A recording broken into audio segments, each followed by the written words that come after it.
Good morning, everybody. It's story time again. Now, can you remember what book we've been doing? Last week we started it. Chapter 1.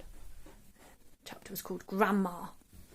Yes, that's right. George's Marvellous Medicine.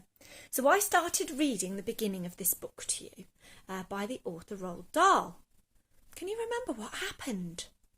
Let's have a little look.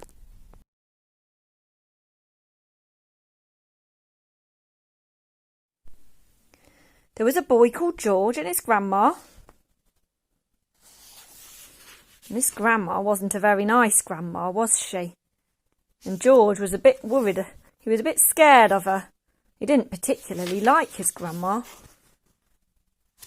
She said nasty things and had horrible ideas. He ended up running away after she said some terrible things. And he decided something had to be done about her. So, for your challenge today, I want you to think about the characters of the story. Now, so far we've only been introduced to 2 of the characters. Who are they? That's right, George and Grandma. And I want you to think of 3 words, 3 adjectives for those 2 characters to describe them. So have a think about it as you listen to me read the next 2 or 3 chapters. And think if you can think of what are those characters like? What words might describe them best? I'll do it too, just like last week, and we can compare our answers at the end. Bye, enjoy!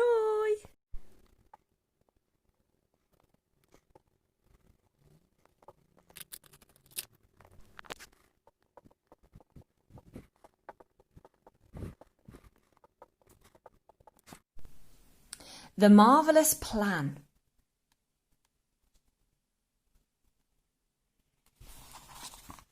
George sat himself down at the table in the kitchen. He was shaking a little. Oh, how he hated Grandma. He really hated that horrid old witchy woman. And all of a sudden, he had a tremendous urge to do something about her. Something whopping. Something absolutely terrific. A real shocker. A sort of explosion. He wanted to blow away that witchy smell that hung about her in the next room. He may have been only 8 years old, but he was a brave little boy. He was ready to take on this old woman. I'm not going to be frightened by her, he said softly to himself. But he was frightened, and that's why he wanted suddenly to explode her away. Well, not quite away, but he did want to shake the old woman up a bit. Very well then, what should it be? This whopping, terrific, exploding shocker for Grandma. He would have liked to put a firework banger under her chair, but he didn't have one. He would have liked to put a long green snake down the back of her dress, but he didn't have a long green snake. Long green snake? A firecracker under her chair? Rats, maybe. He would have liked to put 6 big black rats in the room with her and lock the door, but he didn't have 6 big black rats. As George sat there pondering the interesting problem, his eyes fell upon a bottle of Grandma's brown medicine standing on the sideboard. Rotten stuff it seemed to be. 4 times a day, a large spoonful of it was shovelled into her mouth, and it didn't do her the slightest bit of good. She was always just as horrid after she'd had it as she had been before. The whole point of medicine surely was to make a person better. If it didn't do that, then it was quite useless. So-ho, thought George suddenly. Aha, ho-hum! I know exactly what I'll do. I shall make a new medicine, one that is so strong and so fierce and so fantastic it will either cure her completely or blow off the top of her head. I'll make her a magic medicine, a medicine no doctor in the world has ever made before. George looked at the kitchen clock. It said 10:05. There was nearly an hour left before Grandma's next dose was due at 11.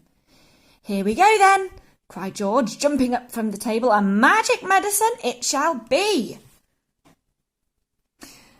So give me a bug and a jumping flea, give me 2 snails and lizards 3, a slimy squiggler from the sea, and a poisonous sting of a bumblebee, the juice from the fruit of a juju tree, the powdered bone of a wombat's knee, 100 other things as swell, each with a rather nasty smell. I'll stir them up, I'll boil them long, a mixture tough, a mixture strong. And then, hey-ho, and down it goes, a nice big spoonful. Hold your nose. Just gulp it down and have no fear. How do you like it, Granny dear?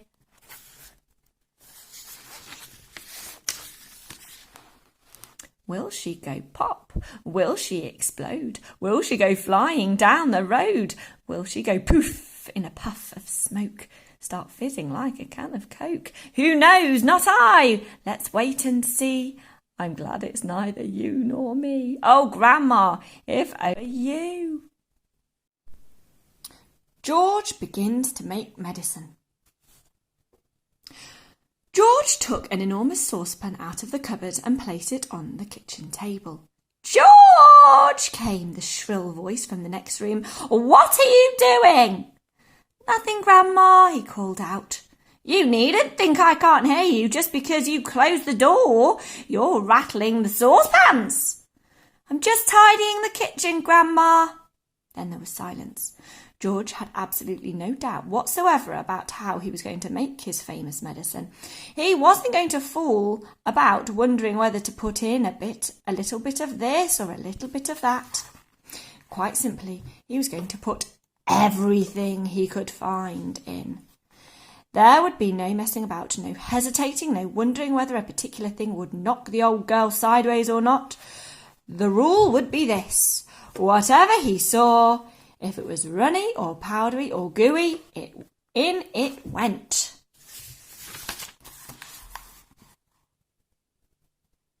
Nobody had ever made a medicine like that before.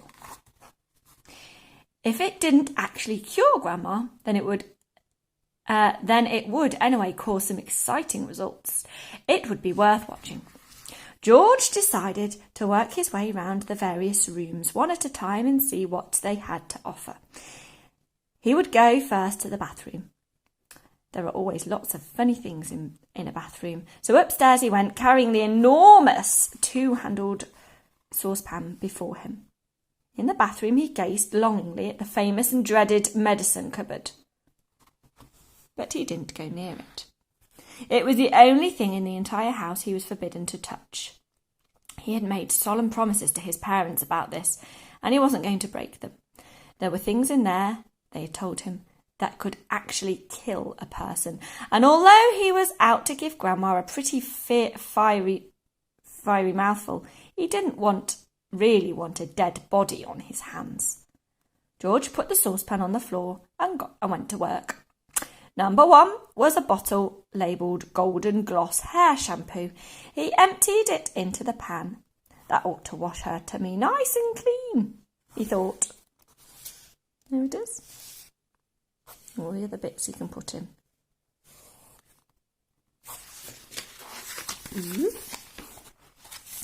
He took a full tube of toothpaste and squeezed out the whole lot of it into one long worm. Maybe they will brighten up those horrid brown teeth of hers, he said. There was an aerosol can of superfoam shaving soap belonging to his father. George loved playing with aerosols. He pressed the button and kept his finger on it until there was nothing left. A wonderful mountain of white foam built up in this giant saucepan. With his fingers, he scooped out the contents of a jar of vitamin-enriched face cream. In went a small bottle of scarlet nail varnish. If the toothpaste doesn't clean her teeth, George said, then this will paint them as red as roses. He found another jar of creamy stuff labelled hair remover. Smear it on your legs, it said, and allow to remain for 5 minutes. George tipped it all into the saucepan. There was a bottle of yellow stuff inside it called Dishworth's famous dandruff cure. In it went. There was something called Brilliant for cleaning false teeth. It was a white powder. In it went too. He found another aerosol can. Never more ponking deodorant spray. Guaranteed, it said, to keep away unpleasant body smells for a whole day. She could use plenty of that, George said as he sprayed the entire canful into the saucepan. Liquid paraffin, next one was called. It was a big bottle. He hadn't the faintest idea what it did to you, but he poured it in anyway. That, he thought, looking around him, was about all from the bathroom. On his mother's dressing table in the bedroom, George found yet another lovely aerosol can. It was called Helga's Hair Set. Hold 12 inches away from the hair and spray lightly. He squirted the whole lot into the saucepan. He did enjoy squirting these aerosols.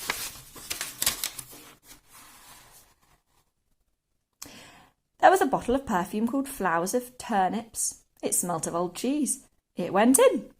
And in, too, went a large round box of powder. It was called Pink Plaster. There was a pink puff on top, and he threw that in as well for luck.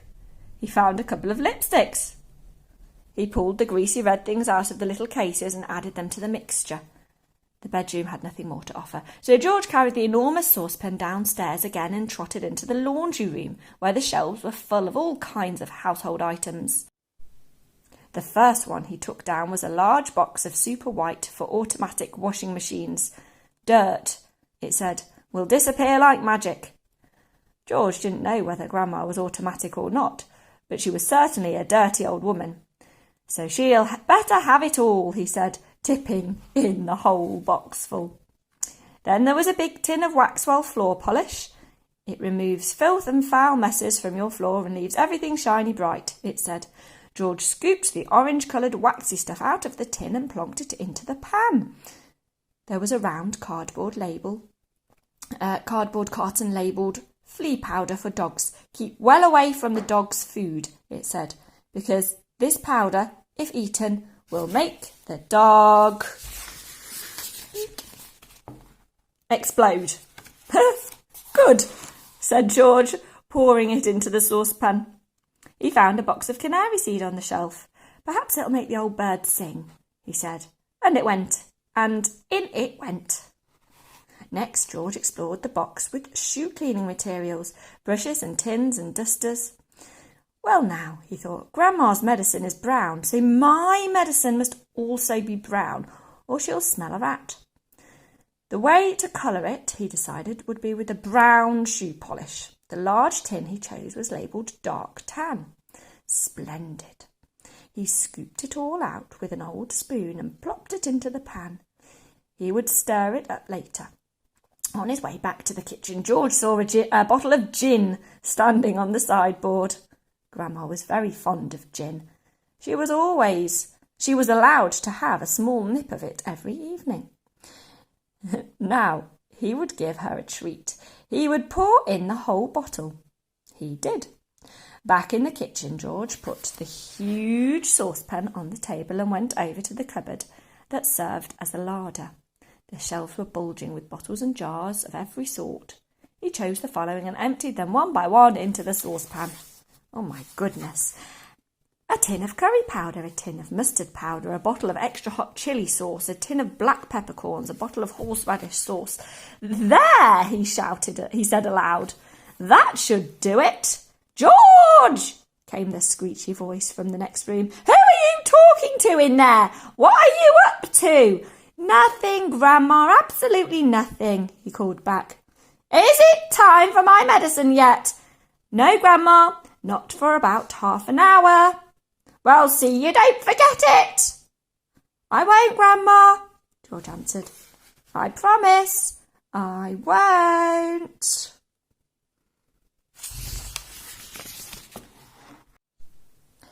Animal pills. At this point, George certainly had an extra good wheeze. Although the medicine cupboard in the house was forbidden ground, what about the medicine his father kept on the shelf in the shed next to the hen house? The animal medicine, what about those? Nobody had ever told him he mustn't touch them. Let's face it, George said to himself, hairspray and shaving cream and shoe polish are all very well, and they will no doubt cause some splendid explosions inside the old geezer. But what the real magic mixture now needs is a touch of real stuff, real pills, the real tonic, to give it punch and muscle. George picked up the heavy 3/4 full saucepan and carried it out to the back door. He crossed the farmyard and headed straight for the shed alongside the hen house. He knew his father wouldn't be there. He was out haymaking in one of the meadows. George entered the dusty old shed and put the saucepan on the bench. Then he looked up at the medicine shelf. There were 5 big bottles there. 2 were full of pills, 2 were full of runny stuff, and 1 was full of powder. "I'll use them all," George said. "Grandma needs them. Boy, does she need them." The first bottle he took down contained an orange-coloured powder. The label said, "For chickens with fowl pest, hen gripe, sore beaks, gammy legs, cockroolitis, egg trouble, broodiness or loss of feathers. Mix 1 spoonful only with each bucket of feed." "Well," George said aloud to himself, as he tipped the whole bottle full. The old bird won't be losing any feathers after she's had a dose of this." The next bottle he took down had 500 gigantic purple pills in it. "For horses with horse throats," it said on the label. "The horse-throated horse should suck 1 pill twice a day." "Grandma may not have a horse throat," George said, "but she's certainly got a sharp tongue. Maybe I'll cure that instead." Into the saucepan went the 500 gigantic purple pills. Then there was a bottle of thick yellowish liquid. "For cows, bulls and bullocks," the label said, "will cure cowpox, cow mange, crumpled horns, bad breath in bulls, earache, toothache, headache, hoofaache, tail-ache and sore udders." "That grumpy old cow in the living room has every one of those rotten illnesses," George said. "She'll need it all." And with a slop and a gurgle, the yellow liquid splashed into the now nearly full saucepan. The next bottle contained a brilliant red liquid. "Sheep dip," it said on the label, "for sheeps with sheep rot and for getting rid of ticks and fleas. Mix 1 spoonful in 1 gallon of water and slosh it over the sheep. Caution, do not make the mixture any stronger or the wool will fall out and the animals will be naked." "By gum," said George, How I'd love to walk in and slosh it all over old Grandma and watch the ticks and fleas go jumping off her. But I can't. I mustn't. So she'll have to drink it instead." He poured the bright red medicine into the saucepan. The last bottle on the shelf was full of pale green pills. "Pig pills," the label announced. "For..." Oh, hang on a minute. "For pigs with pork prickles, tender trotters, bristle blight and swine sickness. Give 1 pill per day. In severe cases 2 pills may be given, but more than that will make the pig rock and roll." "Just the stuff," said George. "For that miserable old pig back in the house, she'll need a very big dose." He tipped all the green pills, hundreds and hundreds of them, into the saucepan. There was an old stick lying on the bench that had been used for stirring paint. George picked it up and started to stir his marvellous concoction. The mixture was as thick as cream, and as he stirred and stirred, many wonderful colours rose up from the depths and blended together, pinks, blues, greens, yellows and browns. George went on stirring until it was all well mixed, but even so there were still hundreds of pills lying at the bottom that hadn't melted, and there was his mother's splendid powder puff floating on the surface. "I shall have to boil it all up," George said. "1 good quick boil on the stove is all it needs." And with that he staggered back towards the house with the enormous heavy saucepan. On the way he passed the garage, so he went in to see if there was any other interesting things. He added the following: 1/2 pint of engine oil to keep Grandma's engines going smoothly, some antifreeze to keep her radiator from freezing up in winter, and a handful of grease to grease her creaking joints. Then back to the kitchen. Here are my words that I used to describe the two characters that we've been introduced to so far. So I'll start with George. I've used the word imaginative. He uses his imagination. He's quite creative with his thoughts to come up with ideas, things to do. Hence why he started inventing this potion, this medicine. I've put he's quite lonely. He didn't have any brothers and sisters or friends to play with on the farm that he lives in at. And I also put that he's quite clever. He has to be quite clever to know how to make the medicine and to think of things like stirring it and boiling it on the stove to melt the pills. So there's my 3 words. Maybe you've got some similar, maybe you've got some different. You'll have to let me know. And then I thought about Grandma. Now the 3 words I put for her, she's very rude. Definitely a rude grandma, the things she says and the words she comes out with.